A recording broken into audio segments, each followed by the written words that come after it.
Am I the asshole for telling my fiance my daughter has to be in our wedding? Gonna go no. If I had a daughter, I think I'd want them to be in the wedding. I, 45 male, have a daughter, P, from a previous relationship. I divorced my ex-wife on good terms, and we share 50-50 custody of P. She is now 11. After I divorced my ex-wife, I met my now fiance, S. S and my daughter got along very well. After 5 years in my relationship with S, I proposed. S was super excited and wanted to start planning right away. She looked at venues and started asking her friends to be her bridesmaids. She then told me she wanted her niece to be a flower girl, which I had no problem with, but I said I also want P to be a flower girl. S looked at me funny and said that she didn't think that P would fit the part. I got angry and told S that my daughter would be in our wedding. S started to become upset and said that the girls in the wedding were up to her and P wouldn't be one of them. I told S that if P wasn't in the wedding, then there might not be a wedding. I stormed out and took P to get ice cream. P knows we are getting married and she told me she thinks she will look pretty in whatever dress S decides she should wear. This broke my heart and I decided to text S. I told her I would be staying at a friend's house to think it over. My mother-in-law texted me saying I was overreacting and that my daughter doesn't have to be in my wedding, and I was an ass for saying that I would cancel. Am I overreacting or just being a good dad? Absolutely not the asshole. If you want your daughter in it, you have your you're not overreacting at all. I don't even understand, especially if she's close with her, why you would think that you wouldn't want your daughter,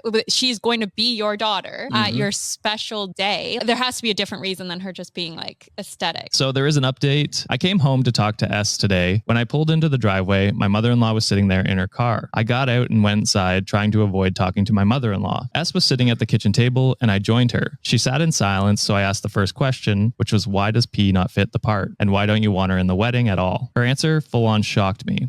She quietly said, I was hoping that after the wedding, you could become a holiday visit only dad. No. What? Take the ring back. I didn't want her in the wedding so that she wouldn't be in photos around the house since she wasn't going to be around much. I kept my cool, calmly took her hand and pulled my engagement ring off. You goddamn right you should do that. Oh my. Her eyes started to tear up. She said we shouldn't end the marriage over this and that she can change. I told her the damage was already done. I told her I wanted her things moved out by next week and that she could come get them when my daughter wasn't home. The house is in my name and I paid for it. I was allowing her to get her furniture that she paid for. She stormed out and my mother-in-law came knocking on the door saying I was being unreasonable. I couldn't imagine only seeing my daughter 3 to 4 times a year. The fact that S wanted me to give up part of my custody blew me away. I'm sitting on my couch and just in shock. Our honeymoon was supposed to be in Hawaii. Looks like me and P will be going instead. Wow, good for him. I just don't for 5 years she's been a big part. So why do you think at marriage it would change?